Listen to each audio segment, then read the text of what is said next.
आदाब, मैं हूं खुर्शीद रब्बानी। इस्तकबाल करता हूं आप सभी का। हमारे मसाइल में आज हम बात करेंगे सरबजीत की। सरबजीत को पाकिस्तान की जेल में मौत के घाट उतार दिया गया और उसके रिएक्शन में हिंदुस्तान की जेल में भी पाकिस्तान के साथ वही सलूक किया गया। आखिर ऐसा क्यों हो रहा है? हिंदुस्तान और पाकिस्तान की जेलों में कैदी जो है वो महफूज क्यों नहीं है? इससे क्या कुछ असर पड़ता है? दोनों मुल्क के दरमियान जो जो रिश्ते हैं उन पर क्या असर पड़ेगा, और ये भी जानने की कोशिश करेंगे सियासत जो है वो कैसे बदलती है मुल्क की, और कई सारे लोग जो है इस इशू पर सियासत क्यों करने लगते हैं। और अहम मुद्दे पर बात करने के लिए कई सारे खास मेहमान हमारे साथ मौजूद हैं। हमारे साथ है मीम अफजल साहब, स्पोक्स पर्सन है आप कांग्रेस के, इस्तकबाल है आपका। और इनके अलावा हमारे साथ हैं मिर्जा महबूब साहब, आपका ताल्लुक जम्मू कश्मीर से है और एमपी हैं नेशनल कॉन्फ्रेंस के, आपका भी इस्तकबाल है। और इनके अलावा हमारे साथ हैं अकाली दल के नौजवान नेता प्रतीक सिंह, आप स्पोक्स पर्सन है अकाली दल दिल्ली के, आपका भी इस्तकबाल है। और ऑडियंस के दरमियान भी एक खास मेहमान हैं आबिद अनवर साहब, सीनियर जर्नलिस्ट हैं आप भी अपनी बात रखेंगे। मीम अफजल साहब, सबसे पहले आपके पास आएंगे। आप पाकिस्तान की बात हम करें, पाकिस्तान में सरबजीत के ऊपर हमला हुआ पाकिस्तान की जेल में, उसके बाद जो है उसका रिएक्शन हुआ, और सनाउल्लाह के ऊपर जो है वो जम्मू की जेल में जो है हमला हुआ। और अगर अब तिहाड़ की बात करें, वहाँ पर भी जावेद आलम नाम का एक शख्स है, एक बंदा था, उसके ऊपर हमला हुआ, उसकी भी मौत हो गई, ऑन द डेथ। और अब जो है सनाउल्लाह की भी डेथ हो चुकी है। क्या माना जाए, जिस तरीके से ये कैदियों के ऊपर जेलों के अंदर हमले हो रहे हैं, ये माना जाए कि जेल के अंदर भी जो है वो कैदी महफूज नहीं है? जेल में कैदियों पर आपसी रंजिश को लेके हमले होना, उनको ज़ख्मी कर देना, यहाँ तक कि उनको कत्ल कर देने तक की वारदातें बहुत होती थी। लेकिन ये जो दो केसेस हैं जो पहले पाकिस्तान में हुआ और यहाँ हुआ, ये अपनी नौइयत का बहुत ही अलग वाक़या है। और मैं समझता हूँ कि ये बहुत ही अफसोसनाक हादसा था, और जिसकी जितनी भी मजम्मत की जाए कम है, और ये कोई अच्छा ट्रेंड नहीं है। इससे ताल्लुकात पर काफ़ी बुरा असर पड़ता है, स्पेशली चूँकि ये दो मुल्कों के दरमियान का मामला है। इसलिए मैं समझता हूँ इससे काफ़ी ताल्लुकात को नुकसान पहुँचता है, और पहुँचा भी है। अभी आज ही आप बता रहे हैं सनाउल्लाह की डेथ हो गई, बड़ा अफसोस की बात है। और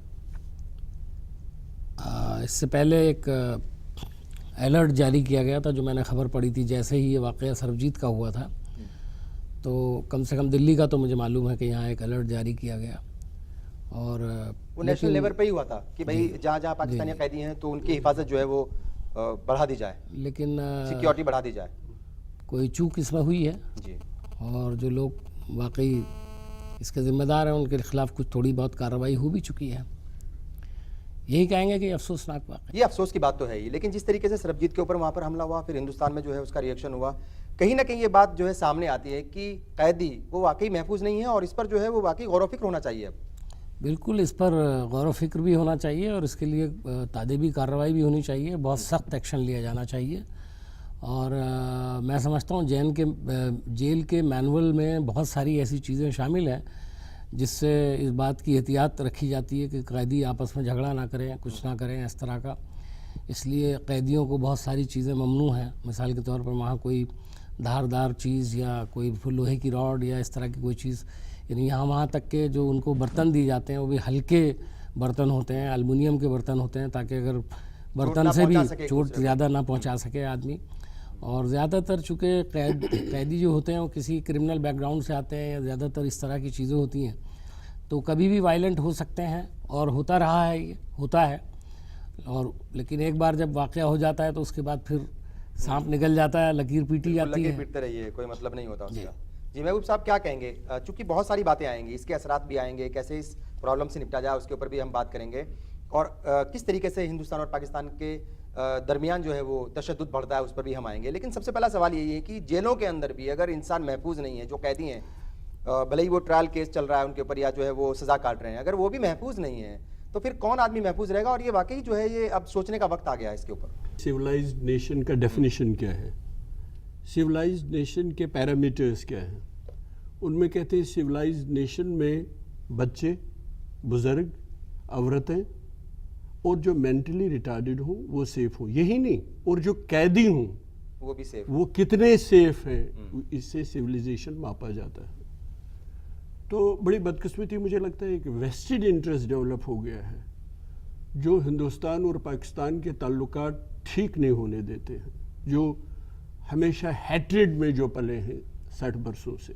एक वेस्टेड इंटरेस्ट डेवलप हो गया वहाँ भी यहाँ भी, क्योंकि वो जो ताकतें हैं, कुव्वतें हैं, वो थ्राइव कर रही हैं इसी हैट्रेड में कि पाकिस्तान और हिंदुस्तान के दरमियान जो है नफ़रत की जो दीवारें हैं ये बढ़ती जाएं, और उनसे दोनों मुल्कों का नुकसान होता है। मुझे लगता है इसको तोड़ने के लिए, इसका मुकाबला करने के लिए एक पॉलिटिकल विल की ज़रूरत है, जो दोनों तरफ से मिसिंग है। जब तक हम ऑनेस्टली इंट्रोस्पेक्शन नहीं करें, ऑनेस्ट इंट्रोस्पेक्शन, तब तक हम मसले का हल नहीं ढूंढ सकते। मसलन यहाँ मुझे अटल बिहारी वाजपेयी जी की बात याद आती है। उन्होंने कहा था कि हम हमसाये बदल नहीं सकते, हमसायों के साथ रहना ही रहना है। और ये नहीं कि ऐसा पॉसिबल नहीं है। अगर आप हिस्ट्री पे नज़र दौड़ाएंगे तो उस दौर में बेहतरीन ताल्लुकात थे हिंदुस्तान और पाकिस्तान के, यानी ऐसा पॉसिबल है। वहाँ जनरल मुशर्रफ थे। अब देखिए, जिस रियासत से मैं ताल्लुक़ रखता हूँ, जम्मू कश्मीर, जितनी ये नफ़रतें इन दो मुल्कों के, हमारे मुल्क और पाकिस्तान के दरमियान रहेंगी, उतना सबसे ज़्यादा असर उसका हमारी रियासत जम्मू कश्मीर पे पड़ता है, जम्मू कश्मीर पर पड़ता है। इसलिए हमारा मानना है, देखिए, नहीं होना चाहिए था। जिन लोगों ने सनाउल्लाह पे हमला किया, अगर वो लोग ये समझते हैं कि वो नेशनल इंटरेस्ट सर्व करते हैं, ये उनकी गलतफहमी है। मुझे लगता है अगर सनाउल्लाह पे अटैक नहीं हुआ होता और हमारी जेलों में ये हमले नहीं हुए होते कैदियों पे, तो हमारा आर्गूमेंट स्ट्रॉन्गर था इंटरनेशनल कम्युनिटी में भी और नेशनल लेवल पे भी। हम कह सकते थे कि वहाँ कैदी मजबूती से अपनी बात रख सकते थे, लेकिन अब वो लोग सवाल करेंगे कि भाई वो आपके लोग यहाँ भी सवाल हिफाजत करेंगे, नहीं है। बिल्कुल। और अगर उन लोगों का ये मानना है कि वहाँ जो एक्शन होगा उसका हम रिएक्शन करेंगे, इस तरह हम इंडियन जो नेशनल इंटरेस्ट है उसको सर्व करते हैं, वो सबसे बड़े दुश्मन है। ये एजुकेशन की ज़रूरत है, ये एजुकेट करने की ज़रूरत है, और जिसको कंडेम करने की ज़रूरत है, यानी होल हार्टेडली कंडेम करने की ज़रूरत है। देखिए, उसमें सिस्टम को भी आपने देखना होगा।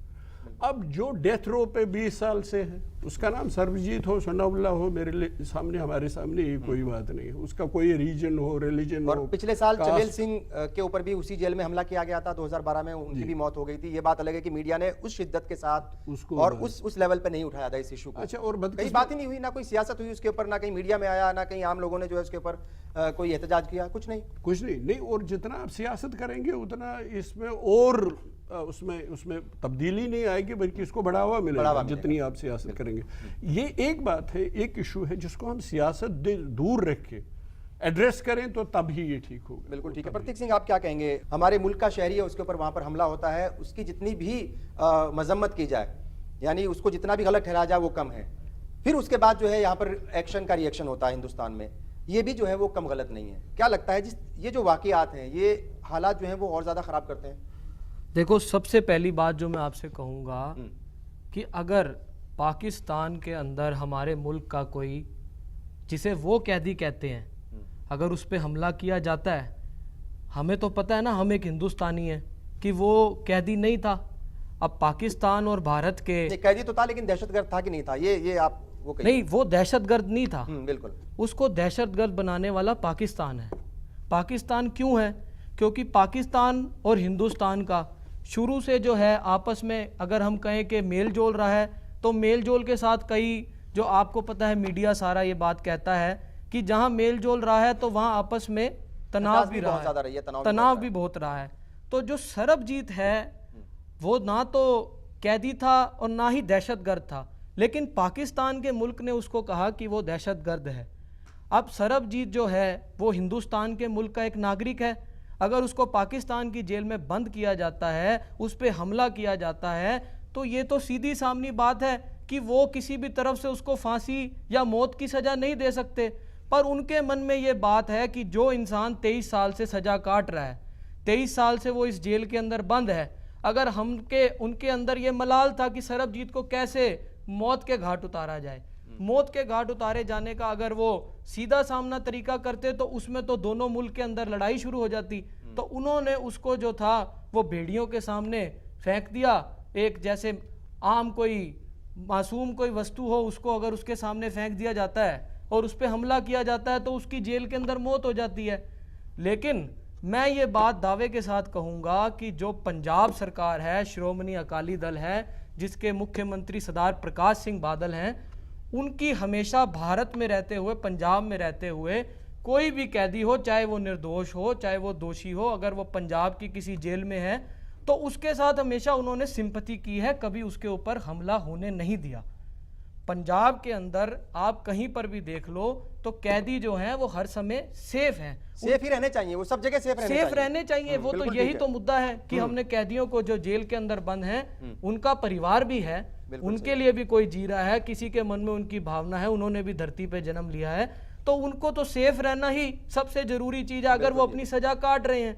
लेकिन अगर सरबजीत जैसे इतने निर्दोष इस भारत के मुल्क के नागरिक के साथ वहां पर ये हुआ है, चाहे यहाँ दिल्ली के अंदर, भारत के अंदर अगर ये बात मीडिया कहता है या लोग कहते हैं या पाकिस्तान मुल्क कहता है कि सनाउल्लाह के साथ हमने ठीक उसी तरह किया सरबजीत यादव, तो हम तो जेल गए नहीं, या दिल्ली का नागरिक या भारत का नागरिक तो जेल वो तो गया कैदियों ने नहीं। किया। उनकी आपस में क्या तनावबाजी हुई या क्या हुआ वो तो कैदी ही जानते हैं, हम तो जेल में नहीं थे ना। ठीक है, आबिद अनवर साहब, एक सहाफ़ी की हैसियत से, सहाफ़ी की नज़र से किस तरीके से पूरे मामले को देखते हैं? सरबजीत के ऊपर हमला होना, आपको लगता है कि ये इंसानियत के खिलाफ तो है ही, इसमें तो कोई शक ही नहीं है, सब लोग इसको मान रहे हैं, और फिर इसका जो है वो रिएक्शन आपने देखा होगा, तिहाड़ जेल में भी देखने को मिला और जम्मू जेल में भी देखने को मिला। ये जो चीज़ें हो रही, किस नज़रिए से आप इसको देख रहे हैं? सरबजीत का मामला है वो इंतहाई, जो कुछ हुआ पाकिस्तान में वो इंतहाई घिनौना है, हम उसकी मजम्मत करते हैं और हर हिंदुस्तानी उसकी मजम्मत करता है। इसमें कोई दो राय नहीं, ये बात नहीं है कि मुसलमान इससे बहुत खुश हैं, ऐसा कुछ नहीं है। मुसलमानों को भी इतनी तकलीफ है जितने कि सिख हो या हिंदू को, किसी और को, कम्युनिटी को हो सकती है। लेकिन सवाल सिर्फ ये है कि क्या सिर्फ सरबजीत के मामले पे इतना वावेला मचाया गया? कतील सिद्दीकी है, ख्वाजा यूनुस है, और हाल ही में जिस दिन सरबजीत को कत्ल किया गया उसी दिन रात में जावेद आलम को दिल्ली के तिहाड़ जेल में मारा गया। कतील सिद्दीकी को जो अंडा सेल है, जो कहा जाता है कि सबसे सेफ है, सेफ मकाम होता है, सेफ जगह होती है वो अंडा सेल, वहाँ पे ख्वाजा यूनुस, कतील सिद्दीकी को हलाक कर दिया गया, ख्वाजा यूनुस को मारा गया, किसी ने नहीं उठाया, किसी लीडर ने नहीं उठाया, और सब लोग खामोश है। महज ये कि सिर्फ उस पर इल्ज़ाम था। जेल में जो है वो हमला होना तो बिल्कुल गलत है ना, जेल में हमला होना बिल्कुल गलत है, लेकिन सवाल ये कि वो हमला होना जितना ही वो गलत है उतना ही कतील सिद्दीकी, सनाउल्लाह और सब पर गलत है। और मैं आपके पास ही आऊँगा, पहले भी ये बात हुई थी, जब इस तरीके से अगर हम देखें हिंदुस्तान के तकरीबन 254 कैदी जो हैं इस वक्त वो पाकिस्तान की जेलों के अंदर हैं, और कमोबेश उतने ही पाकिस्तानी कैदी हिंदुस्तान की जेलों के अंदर हैं। अगर इस तरीके से हमले होने लगेंगे तो जो दोनों मुल्कों के दरमियान जो दोस्ती का, भाईचारे का एक माहौल बनता है वो बिगड़ता है, यानी पूरे का पूरा ख़राब हो जाता है माहौल, कशीदगी और ज़्यादा बढ़ती है। ख़ास तौर पे हिंदुस्तान और पाकिस्तान के जो रिलेशन है बहुत नाजुक हैं, वो किसी वक्त भी किसी भी मामले पर वो काफ़ी तशवीशनाक भी हो जाते हैं। और तो इस मामले में भी आपने बताया कि 250 से ज़्यादा कैदी उधर हैं, 250 से ज़्यादा कैदी इधर हैं, और उसके अंदर मुख्तलिफ़ किस्म के इल्ज़ामात के तहत लोग बंद हैं। कुछ को सज़ाएँ हो गई हैं, वो अपनी सज़ा काट रहे हैं, कुछ लोगों के मुकदमात चल रहे हैं, वो अपने मुकदमात को झेल रहे हैं।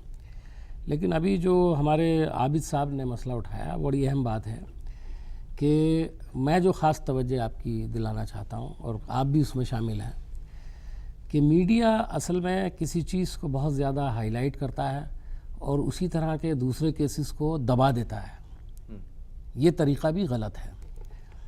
मैं देखता हूँ कि हम लोग अक्सर सियासतदानों पर ये इल्ज़ाम लगाते हैं कि ये सियासत हो रही है, इसमें सियासत आ गई है।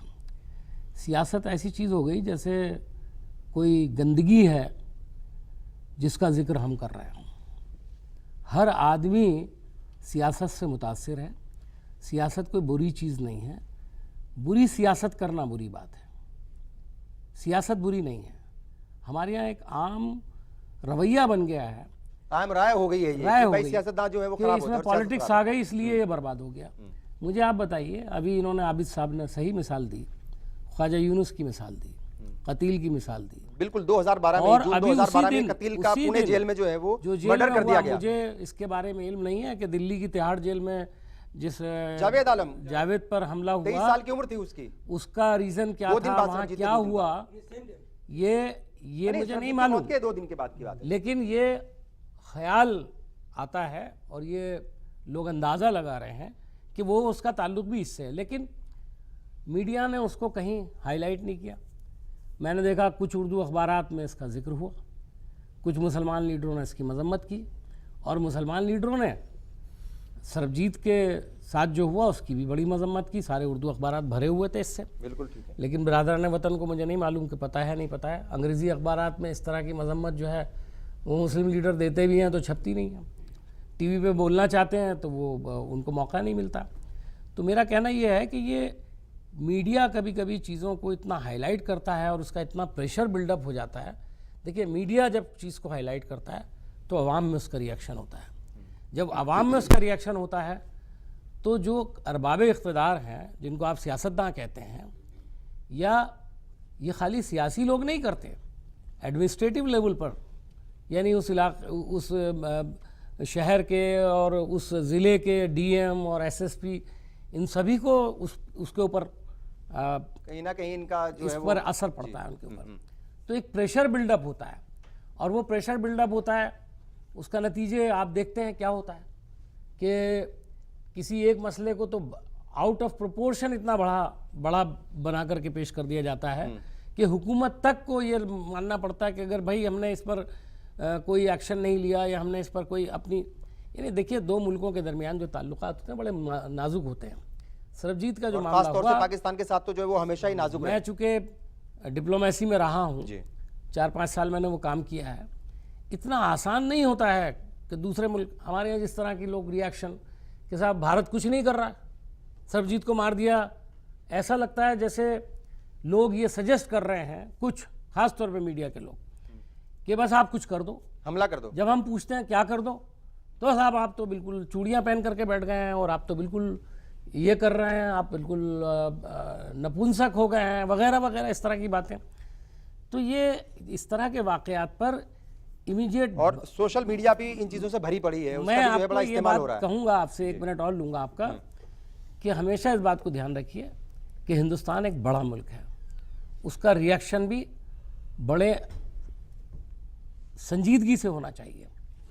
उसको अगर आगे कोई एक्शन भी लेना है, उसको भी बड़ा सोच समझ के उसमें कदम उठाया जाता है।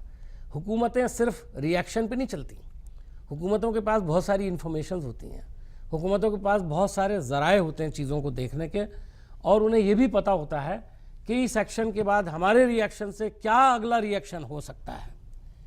इसलिए हमें ये बात समझनी चाहिए कि हम जो कभी कभी मीडिया हाइप जिसको कहते हैं, चीज़ों को जो मीडिया हाइप हो जाता है, उसको नज़र में रखें। एक ही तरफ लोग भी बहते चलते हैं, और लोग भी फिर उसी तरफ कहते हैं ना, भेड़ चाल हो जाती है। प्रतीक सिंह, ये सवाल मेरा आपसे रहेगा, मैंने पहले भी जिक्र किया था, चमेल सिंह की जो है वो 2012 में ठीक इसी तरीके से मौत हुई थी वहाँ पर, उसके ऊपर हमला किया गया था। उस वक्त अकाली दल कहाँ था, उस वक्त हमारे सियासतदान कहाँ थे, उस वक्त जो है वो मीडिया कहाँ थी? मीडिया में सब लोग हैं, हम भी हैं शामिल। इसमें मुद्दा जो है वो अकाली दल का नहीं है।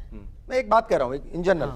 मतलब उसके साथ अगर जेल के अंदर हमला किया जाता है या उसके साथ ये घटना घटती है, तो सर मैंने पहले भी ये बात आपसे कही थी कि हम जेल तो गए नहीं, या हमें जेल के अंदर का तो पता नहीं कि आपस में दो लोगों में या दो आपस में क्या गुटबाजी चल रही है। लेकिन जेल के अंदर से जो खबरें आ रही हैं उनके ऊपर क्या पूरी तरीके से यकीन किया जा सकता है? कितनी सच्ची वो खबरें होती हैं, ये भी तो देखना पड़ेगा ना। नहीं, देखिए, खबर सच्ची है या झूठी है, इस बारे में तो जेल के जो पुलिस अधिकारी हैं या जो सरकार है वो जानती होगी। अब आप एक मुद्दा यही ले लो, अब सरबजीत की मौत होती है, सरबजीत को अगर पंजाब सरकार शहीद का खिताब देती है, तो शहीद तो वो था, उसको इन्होंने अगर मारा है किसी मुल्क के अंदर 23 साल किसी आदमी को, अगर किसी निवासी को जेल में रखकर उसके बाद अगर उसको मार दिया जाता है, उस पर हमला कराया जाता है, तो उसको शहीद का अगर किताब पंजाब दिया सरकार तो पिछले साल एक ऐसे शख्स को भी शहीद का दर्जा दे रही थी जिसके ऊपर इल्जाम था, बल्कि जो है वो कोर्ट से ये बात साबित हो चुकी थी कि उन्होंने एक मुख्यमंत्री की जो है वो हत्या की थी। हाँ, मैं नाम नहीं ले रहा हूँ इसीलिए।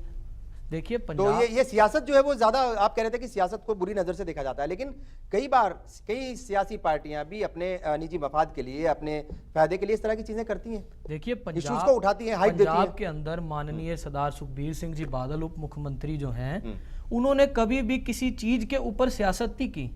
उन्होंने अगर कोई उनको प्रैक्टिकली, क्योंकि वो एक विजनरी लीडर है, उनका अगर ध्यान किसी एक ऐसे इंसान के ऊपर जाता है जिसके साथ किसी दूसरे मुल्क के अंदर या अपने ही मुल्क के अंदर जद्दोजहदी की जा रही है, अगर वो अपनी दी गई जो सजा के मुताबिक अगर अपना वो सारा अगर जिस पे जुर्म उसने किया है या नहीं किया, अगर वो उसकी सजा काट चुका है, तो फिर भी अगर उसके बाद अगर कोई एक मुल्क फैसला ही कर ले कि हमने उस इंसान को वापस जाने नहीं देना, उसको जान से मारना है, तो सर उसके ऊपर तो फिर वो मुल्क के अंदर अगर वो बैठा है, अब हम यहाँ से अगर पंजाब सरकार है या फिर और भी एनडीए गवर्नमेंट है। अच्छा, सनाउल्लाह के ऊपर हमला हुआ, उस पर क्या कहेंगे आप? सनाउल्लाह के ऊपर हमला हुआ, उसकी भी मौत हो गई है, हाँ। ठीक है, और पाकिस्तान के लिए जो है वो पाकिस्तानी उसको कहते हैं कि वो बेकसूर है, हाँ जी। उसके ऊपर क्या कहेंगे? देखिए अब बात तो वहीं आ जाती है ना। हाँ। अब पाकिस्तान ये बात अपना दावे के साथ कह रहा है कि इन्होंने हमारे साथ जातोजहती की है, कि हमने सरबजीत के साथ जो घटना घटी इन्होंने वापस सनाउल्लाह के साथ की। मैं तो पहले भी ये बात कह चुका हूँ और फिर कह रहा हूँ कि वो हमारे भारत के अंदर जो कैदी हैं वो पाकिस्तान से कई हजार गुना सुरक्षित हैं, उनको कैसे सारा उनका मेंटेन सब कुछ दिया जाता है, लेकिन मुद्दा फिर वहीं आ जाता है कि उनकी आपस में क्या बात हुई, हम तो जेल नहीं गए ना सर। मसला ये है जब पुलिस कस्टडी में कोई कैदी हो, वहाँ हो या यहाँ हो, सवाल है ये स्टेट का की ड्यूटी है, ऑब्लिगेशन है, मैंडेटरी है on the part of state government कि वो प्रोटेक्ट हों। ये कैदी और कैदी के दरमियान अगर आप छोड़ देंगे तो फिर तो यही होता रहेगा। ये स्टेट गवर्नमेंट की रिस्पॉन्सिबिलिटी है उसकी हिफाजत करना, सिक्योरिटी और प्रोटेक्ट करना। अच्छा, ये जो बात हो रही है कि रिश्ते बिगड़ते हैं, और आपने भी ये बात कही थी कि रिश्ते जब बिगड़ते हैं तो उसका हिंदुस्तान पाकिस्तान के खासतौर से जब रिश्ते बिगड़ते हैं तो सबसे ज़्यादा असर जम्मू कश्मीर के बाशिंदों पर ही होता है, हुकूमत पर होता है, वहाँ रहने वाले लोगों के ऊपर होता है। जिस तरह की जो है ये हरकतें हो रही हैं, सियासत तो इससे असरअंदाज हो ही रही है, आम आवाम भी कहीं ना कहीं असरअंदाज होता है, उसके ऊपर भी फ़र्क पड़ता है। और अगर हम बात करें सरबजीत की, ख़ासतौर से सरबजीत की, कहीं ना कहीं सिख भाइयों के जहन में जो है वो मुसलमानों के लिए कुछ थोड़ी सी कशीदगी बढ़ती है इस तरह के वाक़यात से।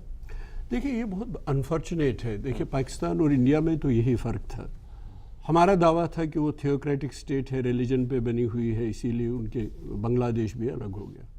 हमारा दावा है कि हम डेमोक्रेटिक कंट्री हैं, जो हम हैं, तो हम पे ज़्यादा फ़र्ज आयद होता है। अब देख लीजिए, मुझे डबल स्टैंडर्ड जैसे आपने बात की, इसमें गवर्नमेंट ऑफ इंडिया का बहुत बड़ा रोल है एज बिग ब्रदर इस सब कॉन्टिनेंट में, एक एस्टैब्लिश डेमोक्रेसी, तो हम पे ज़्यादा फ़राइज़ आयद होते हैं।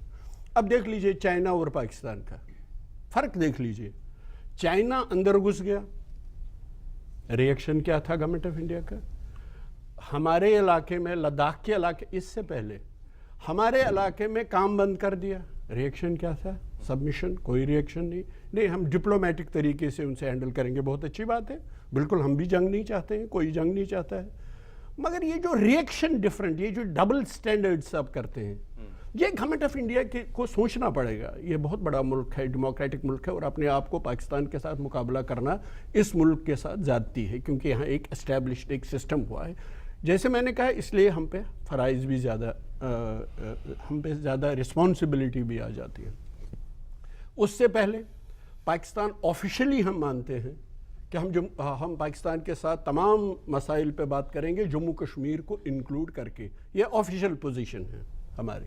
अटल बिहारी वाजपेयी ने बहुत हद तक आगे गए थे, 4 पॉइंट फार्मूला लेके क्लिक किया था ये issue, resolution of Jammu and Kashmir, और उनको हम जितनी दाद देंगे उतना कम है। इसी तरह जनरल मुशर्रफ ने भी स्टेटेड पोजीशन छोड़ दी और वो इशू एड्रेस किया था। उसके बाद उसमें कोई आगे कोई पेशरफ्त नहीं हुई, उसमें भी सर। अब मुझे बता दीजिए, पाकिस्तान ने आज तक, हालांकि वो फ्रीक है, ये नहीं कहा कि जम्मू कश्मीर के लोगों को हम वीज़ा नहीं देंगे, स्टेपल वीज़ा पे लाएंगे।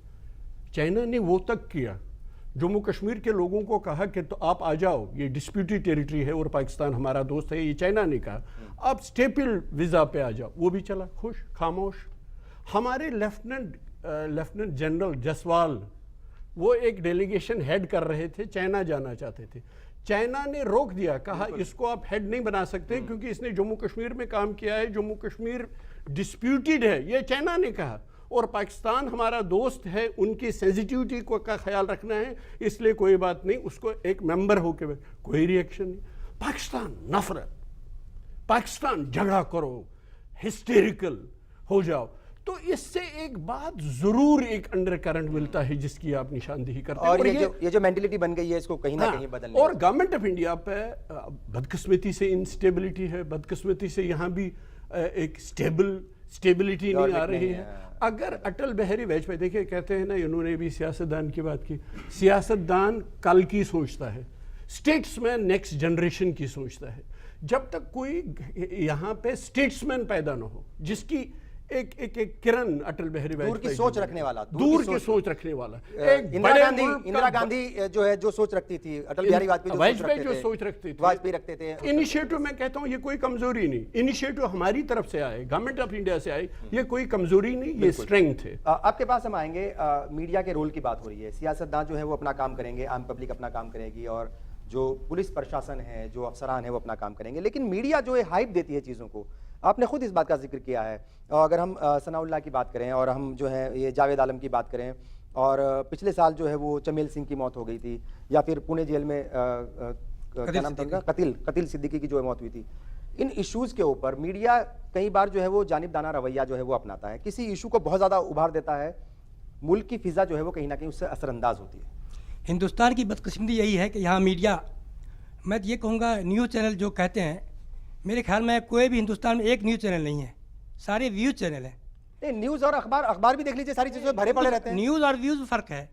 न्यूज़ वो है जो हक़ाइक़ पेश करेंगे आप, व्यूज़ वहाँ जो अपने ख़यालात शामिल हो जाते हैं। मसला यहाँ पे ये है कि हर रिपोर्टर, हर एंकर वो न्यूज़ को पेश नहीं करता बल्कि अपने ख़यालात को पेश करता है।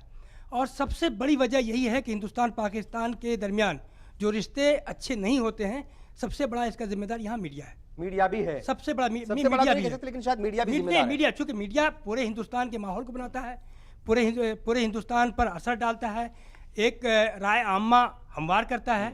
इस लिहाज से मीडिया की बहुत बड़ी जिम्मेदारी है ये। और मीडिया की ये जिम्मेदारी ये होनी चाहिए कि दोनों मुल्कों के सामने, चूँकि देखिए दोनों मुल्कों के जो दिफाई अखराजात है, डिफेंस, दोनों मुल्क जो डिफेंस पे जो खर्च कर रहे हैं वो बहुत ज़्यादा है।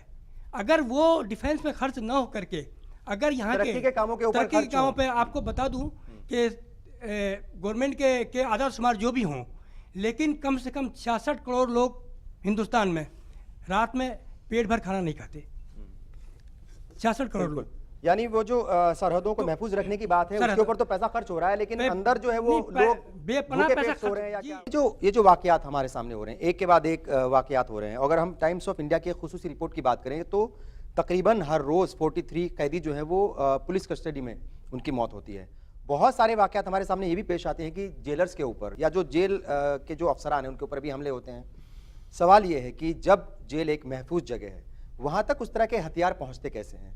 क्या करप्शन भी जो है एक इशू बनता है? करप्शन होता है जेलों के अंदर भी, और अफसरान जो है वो खुली छूट देते हैं कई बार पैसे के चलते। इस तरह के वाकयात फिर उसके नतीजे में देखिए, ये तो आम तौर पर समझा जाता है कि जेल में भी वही लोग होते हैं काम करने वाले जो जेल के बाहर काम कर रहे हैं। करप्शन जो है वो सोसाइटी में हर जगह, समाज के हर हिस्से में सरायत कर गया है, तो जेल उससे कैसे बच सकती है? ये बुनियादी तौर पर जो करप्शन है उसके नतीजे में ऐसा होता है। जब एक इंसान को चाय की पत्ती पहुंचाई जा सकती है तो उस चाय की पत्ती के अंदर जहर भी पहुंचाया जा सकता है रख करके। और बहुत वाक़यात मिलेंगे आपको जेलों में कि किताबें पढ़ने के लिए भगवत गीता भिजवाई या कुरान भिजवाया या कोई मजहबी किताब गुरु ग्रंथ साहब भिजवा दिया। अब उसको तो मनादी है नहीं, मना नहीं किया जाता, भिजवा दिया। पता लगा कि उसके अंदर किसी तरीके से छुपा के कोई मामूली सी धारदार चीज़ भिजवा दी, पतली सी पत्ती, और उसके नतीजे में उन्होंने कोई वारदात कर दी। तो ये बुनियादी बात है कि जेलों के अंदर जो अफसरान काम कर रहे हैं वो और जो अमला है वो भी काफ़ी हद तक इसका ज़िम्मेदार होता है। तो सख्त एक्शन इन पर होना चाहिए। और जेलों की हालत भी बड़ी ख़राब है। मैंने इस पर लिखा भी है, एक मजमून भी लिखा था इसके ऊपर कि जेलों की हालत क्या है, किस तरह वहाँ करप्शन होता है, किस तरह वहाँ जो बड़े क्रिमिनल्स हैं वो छोटे क्रिमिनल्स को किस तरह से अपने लिए इस्तेमाल करते हैं, किस तरह से जेल से ही लोगों को ब्लैकमेल किया जाता है, कैसे ही किस तरह से जेल के अंदर से ही लोगों से फ़रोती तक वसूल कर ली जाती है। तो ये सब चीज़ें देखने वाली हैं। करप्शन इसका बहुत बड़ा एक रीज़न है। बहरहाल जिस मसले पर आज आपने बात की है ये उससे ज़रा हटकर मौजूद था, लेकिन चूँकि जुड़ा हुआ उसी से ही, उसी से जुड़ा हुआ। लेकिन मैं ये बात कहना चाहता हूँ कि अगर ये बुनियादी बात यह है कि ये नफ़रत की बात है। बिल्कुल ठीक है।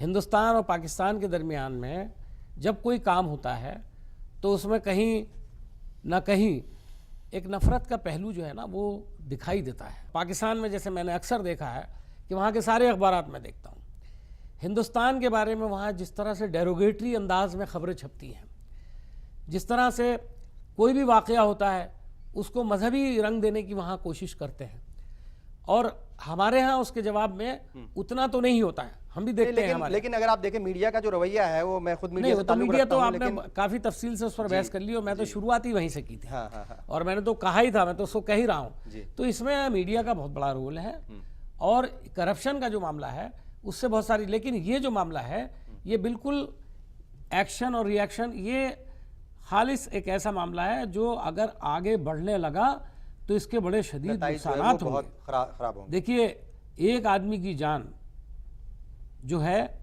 इंसान की जान से ज़्यादा कोई चीज़ बड़ी नहीं हो सकती। एक और रिपोर्ट की हम बात करेंगे। उस रिपोर्ट के मुताबिक 5 साल के अंदर 7,500 के करीब जो है पुलिस कस्टडी और जेलों के अंदर मौत हुई है।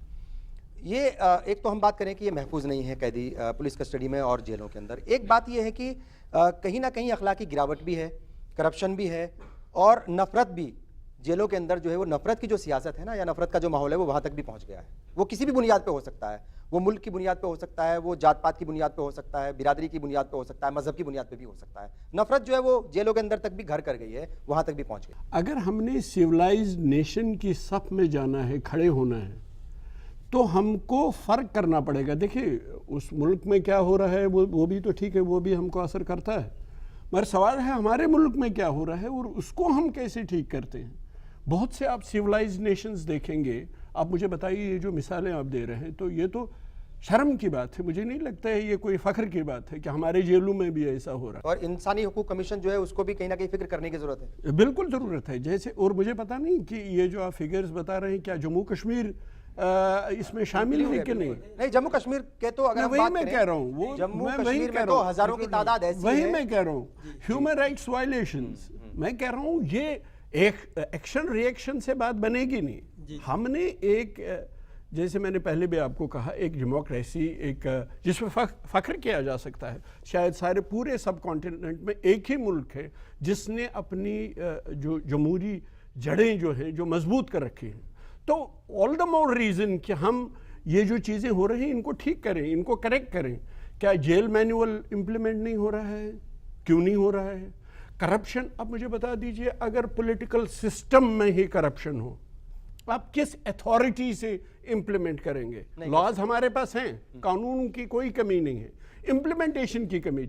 अब मुझे बता दीजिए, मैं पॉलिटिकल बॉस हूँ, मैं लोग मेरी तरफ देखते हैं, अगर क्वेश्चन है कि मेरी क्रेडिबिलिटी डेंटेड है, तो मैं किस पावर और अथॉरिटी से आपको कहूँगा कि आप अपने आप को सुधार लीजिए? हमको अपने आप को सुधारना पड़ेगा, खासकर पॉलिटिकल सिस्टम को सुधारना पड़ेगा, पॉलिटिकल प्रोसेस को सुधारना पड़ेगा। ये नहीं कहते हैं कि परसेप्शन भी इम्पोर्टेंट होता है। मैं नहीं कहता हूँ जो भी मीडिया एलिगेशन देती है पॉलिटिशियंस पे वो सब सच होता है।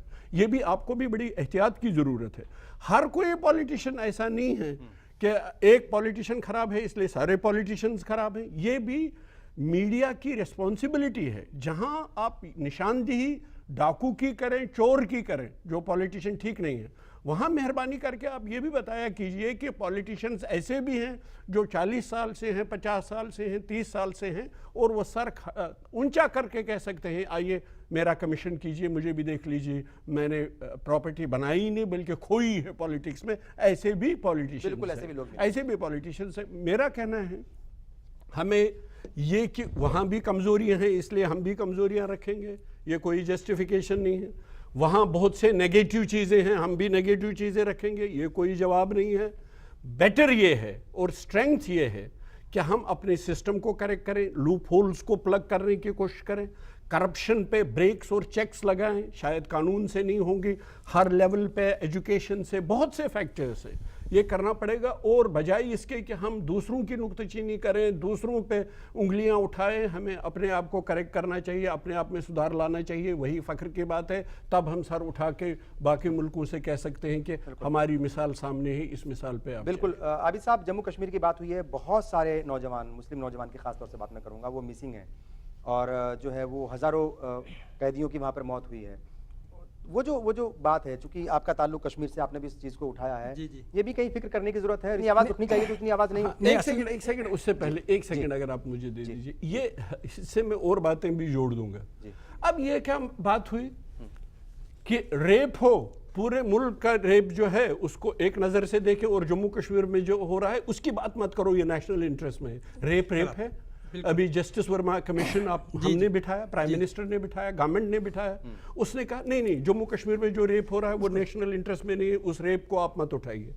अब ये कैदियों की आप बात कर रहे हैं, जम्मू कश्मीर में जो कैदी हैं अगर वो मारे भी जाएंगे, उनकी कैदी, अगर हम समझते हैं कि वो हमारा हिस्सा है जो है, तो फिर जो बराबर की हुकूक, बात कीजिए। जो फिर हुकूक बाकी देश में है हमें भी मिलने चाहिए। अब वहां पे एक एसोसिएशन बनी है ऑफ डिसअपीयर्ड पर्संस, उनकी बात मत करो, ये नेशनल इंटरेस्ट में नहीं है। नहीं, मेरा मानना है जितना आप उनकी भी बात करेंगे उतना हम जम्मू कश्मीर के दिलों को जीतेंगे। जितना हम उनके जराइम को, उनकी मुसीबतों को, उनकी मुश्किलात को दूर रखेंगे, बदकिस्मती से उतना जम्मू कश्मीर की दुनिया बढ़ती जाए। हमारे यहाँ कुछ सियासी जमातें ये बोलती हैं कि कश्मीर भारत का अटूट अंग है। मैं हमेशा उनको ये कहता हूँ कि भारत का अटूट अंग कश्मीरी नहीं है, बल्कि कश्मीरी हमारे जिस्म का अटूट अंग। बिल्कुल कश्मीर होना चाहिए। सिर्फ कश्मीर नहीं, सिर्फ जमीन नहीं, जी बिल्कुल, सिर्फ सूबा नहीं, जी बिल्कुल, सिर्फ वहाँ के पेड़ पत्ते और पौधे नहीं, वहाँ के फल नहीं, वो हमारा अटूट अंग तो है ही, लेकिन जम्मू कश्मीर के अवाम हिंदुस्तान का अटूट अंग है। अगर उन्हें कोई तकलीफ होगी तो पूरे जिस्म को तकलीफ होगी। जस्टिस वर्मा ने रिकमेंडेशंस दिया कि यूनिफॉर्म में हो या यूनिफॉर्म में नहीं हो, AFSPA armed forces special powers act लगा हो या नहीं लगा हो, मगर उनको भी वैसे ही ट्राई करना चाहिए जैसे आप रेप के जो क्राइम्स हैं बाकी। मैं एक बात आप सभी को बताना चाहूँगा मीडिया के माध्यम से। अगर यहाँ बात की जा रही है जेल की, करप्शन की, या जेल के अंदर कोई बड़े लोग जाते हैं या कोई ऐसा व्यक्ति जाता है, अगर कहा जाए कि उसको सुविधा दी गई है या उसको वहाँ पर सुरक्षा दी जाती है या उसके लिए कुछ प्रबंध किए जाते हैं, तो सर इसमें तो सराआम ये बात की जाती है कि ये तो इस राज्य की या इस जो सरकार की जो है, वो अगर कोई पार्टी इस एक देश को चला रही है, पिछले कई सालों से चला रही है, अगर उस जेल के अंदर करप्शन की जा रही है या जेल के अंदर कुछ ऐसे तत्व पहुंचाए जा रहे हैं जिससे कैदियों को नुकसान होता है, तो सर इसमें तो सरेआम फिर यही बात है कि ये तो जो केंद्रीय की सरकार है वही जिम्मेवार है। नहीं, लेकिन जो स्टेट गवर्नमेंट है, स्टेट गवर्नमेंट्स जो है वो पर सर अब आपको मैं एक बड़ी अच्छी बात बिल्कुल, हमारे मसाइल में वक्त हो गया। एक और छोटे से ब्रेक का, ब्रेक के बाद जब हाजिर होंगे तो जानने की कोशिश करेंगे कि अगर इस तरह की प्रॉब्लम्स हो रही हैं तो उन्हें कैसे निपटा जाए, कैसे उन प्रॉब्लम्स को दूर किया जाए। बहुत सारे नौजवान यहाँ बैठे हुए हैं, क्या लगता है आपको, अखबार के जरिए, टेलीविजन के जरिए जो है आप खबरें आप तक पहुँचती होंगी, कैदियों के साथ जिस तरह की कई बार हरकतें होती हैं कि जिस तरीके से उनके ऊपर हमले होते हैं वो अफसोसनाक है, किस तरीके से आपके क्या सजेशंस रहेंगे, क्या कोई ऐसा सुझाव होगा आपका जिससे ये हमले ना हो, इस तरह के वाकयात जो है वो पेश ना आए? अगर हम रिएक्शन कर रहे हैं तो हमारा रिएक्शन कितना सही है, अगर हम गलत रिएक्शन कर रहे हैं तो who is the reactor, so he should be punished. System जितनी जल्दी जस्टिस डिलीवर करेगा उतनी जल्दी इन बातों का हल होगा। बस अभी आ रहे हैं वापस। अब आप बताइए, आपको क्या लगता है ये जो इस तरह के वाकयात पेश आ रहे हैं जेलों के अंदर, क्या जो है वहाँ पर कई बार ऐसे हम देखते हैं कि अलग अलग मजहब के, कहा जाए उनको धर्मगुरु जैसे हम कहते हैं, मजहबी रहनुमा जाते हैं, अखलाकी तालीम जो उनको दी जाती है, किस तरीके से अपने साथी कैदियों के साथ जो है बर्ताव किया जाए उसका सबक पढ़ाया जाता है, क्या इस तरह के काम किए जाएँ और ज़्यादा जो है इस तरह की तालीमात दी जाएँ जेलों के अंदर? बिल्कुल, असल में हिंदुस्तान में इखलाकी तालीम की बहुत सख्त ज़रूरत है, क्योंकि सबको नहीं, खास तौर से तमाम शोबों में, और इस तरह के शोबे खास तौर जब होते हैं जहाँ से सारे क्रिमिनल्स रहते हैं, मुजरिम रहते हैं, तो मसला यही होता है। देखिए, वही घूम फिर के बात वहीं आती है कि आप जब तक सिस्टम को एक नज़र से अपनाफी नहीं करेंगे किसी भी चीज़ को, उस वक्त तक इस तरह के वाक़यात होते रहेंगे। आपको अगर किसी चीज़ को ठीक करना है तो कोई भी हो, रवैया एक हो, कोई भी हो, चाहे कोई भी हो, मुल्क का रवैया एक जैसा होना चाहिए, और सबको आप एक इंसान समझें। मज़े की बात यह है कि यहाँ पे नफरत की तालीम दी जाती है किताबों में। अफसोस की बात है ये, अफसोस की बात है। और ये आपको जितना भी आपको देख रहे हैं कि जहाँ जहाँ मैं इत्तेफाक ये है कि मैं कई फरसात जगह का मैंने खुद दौरा किया है, डॉक्यूमेंट्री फिल्म भी मैंने बनाई है, जहाँ जहाँ मैं गया एक तबके का ही पूरा हर जगह मैंने मुलविस पाया। मैं उसका जिक्र नहीं करना चाहता भी, क्योंकि ये वक्त नहीं है कि कौन लोग हैं, और उसका जिक्र जो है वो सच्चर कमेटी की रिपोर्ट में भी आया है, उन्होंने भी लिखा है। लेकिन सवाल ये कि उस पर निफाज की जरूरत है। अब वक्त आ गया है कि इन मसलों से जो है हम निजात पाएं, और कैसे निजात मिल सकती है, क्या हम सबको मिल करके इस तरफ भी जो है ध्यान देना होगा और जो पुलिस प्रशासन है, जो जेल के अधिकारी हैं, जो अफसरान हैं, उनको जो है और जिम्मेदारी से अपना काम करना होगा, करप्शन को एक तरफ रख देना चाहिए। अब देखिए सर, फिर बात वही है ना कि आखिरी तो वही आ जाता है कि जिसका राज होता है हुक्म तो उसी का चलता है ना। इस समय केंद्रीय में जिसका राज है, आप सभी फिर वही जानते बात हैं। कर रहे हैं आप जिम्मेदारी जो है ना, सर जिम्मेदारी अलग होती है। जिम्मेदारी तो वही लगाएंगे ना, उनका जिम्मा है कि वो कैसे कर पंजाब सके। में किसकी जिम्मेदारी है ये? पंजाब में सरदार प्रकाश सिंह बादल है, सरदार सुखबीर सिंह बादल, इसी तरीके से हर स्टेट में अलग जो अलग सर जिम्मेदारी हमदर्दी है। रखते हैं कैदियों के आप साथ, सीधे पंजाब के अंदर कुछ सीधे नहीं इशू होने पे दिया आएंगे। उन्होंने। देखो मतलब जो है अभी सियासत नहीं होगी यहाँ पे, इशू बताइए आपको क्या लगता है कि कैसे हम इन प्रॉब्लम से निजात बचपन पाएं? से लेकर आज तक हम पढ़ते आए हैं कि सारे जहां से अच्छा हिंदुस्तान हमारा, हम बुलबुलें हैं इसकी ये गुलिस्तान हमारा। तो सर वो गुलिस्तान तो तभी बन पाएगा, तभी अच्छे सुरक्षित रह पाएगा जब हम अपने आप को सुधारेंगे। क्या कहेंगे साहब, जिस तरीके से ये वाकयात होते हैं वो जम्मू कश्मीर में भी हो रहे हैं, हिंदुस्तान के अलग अलग हिस्सों में हो रहे हैं और पाकिस्तान में भी हुए हैं। और अगर हम हिंदुस्तानी शहरियों की बात करें, जो दूसरे मुल्कों में हिंदुस्तानी शहरी हैं, कैदी हैं, वो 6,500 से ज़्यादा तादाद है हिंदुस्तानी कैदियों की दूसरे मुल्कों में। तो कहीं भी किसी के साथ गलत बात ना हो, सब जगह वो लोग महफूज रहें, जो सज़ा मिलनी है वो अदालत के जरिए मिले। क्या सही कुछ बात है। देखिए, आपने एजुकेशन की बात की, हर लेवल पे जो वैल्यूज़ हैं उनकी बड़ी कमी है। वो घर से शुरू होंगी, स्कूल से होंगी, कॉलेज से होंगी, सेमिनार्स में होगी, वो एक फैक्टर है। ये भी गलत नहीं कह रहे हैं। देखिए, ये सब चीज़ें फैक्टर्स हैं, इन सब चीज़ों में सुधार लाना पड़ेगा। पॉलिटिकल सिस्टम में, ये सही बात कह रहे हैं, पॉलिटिकल विल दिखानी पड़ेगी हमारे पास। मैंने पहले भी कहा, कानूनों की कोई कमी नहीं है, कानून को इम्प्लीमेंट करने की कमी है। अब जस्टिस आप देंगे 30 साल के बाद, वो तो जस्टिस होता ही नहीं है। Justice delayed is justice denied.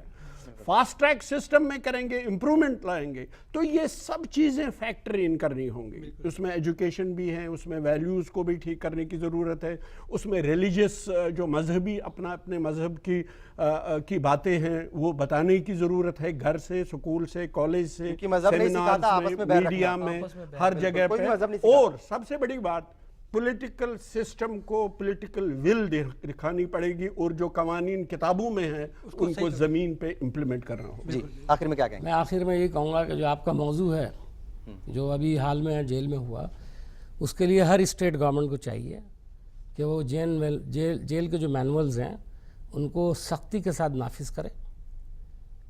कैदियों के लिए मजहबी और अखलाकी तालीम का बंदोबस्त मौजूद होता है, उसको स्ट्रेंथन किया जाए और उनके अंदर इस किस्म की कोई भावना पैदा ना होने की कोशिश करनी चाहिए कि ऐसी भावना पैदा ना हो कि वो किसी बुनियाद पर किसी दूसरे कैदी को जो है नुकसान पहुंचाने की कोशिश करें। और सबसे बढ़कर ये कि हर जेल के जेलर को और हुक्काम को चाहिए कि अपने नीचे के जो स्टाफ है उस पर नज़र रखे और करप्शन से उसको पाक करने की कोशिश करें। जी बिल्कुल, सब भी आप सब लोग आए, आपका बहुत बहुत शुक्रिया। अहम इशू पर बात की और बात हो रही थी कि किस तरीके से जेलों के अंदर कैदियों के ऊपर हमले होते हैं और कैसे इससे बचा जाए। जाहिर अगर आप किसी को जान दे नहीं सकते तो आपको जान लेने का हक भी नहीं है। अगर कैदी इस बात को सुन रहे हो तो चैन से रहिए और चैन से रहने दीजिए, जियो और जीने दो, क्योंकि हर मजहब में जो है नफरत की बात नहीं है, प्यार मोहब्बत की बात है। प्यार मोहब्बत अपनाइए और सबको जीने दीजिए। बहुत बहुत शुक्रिया।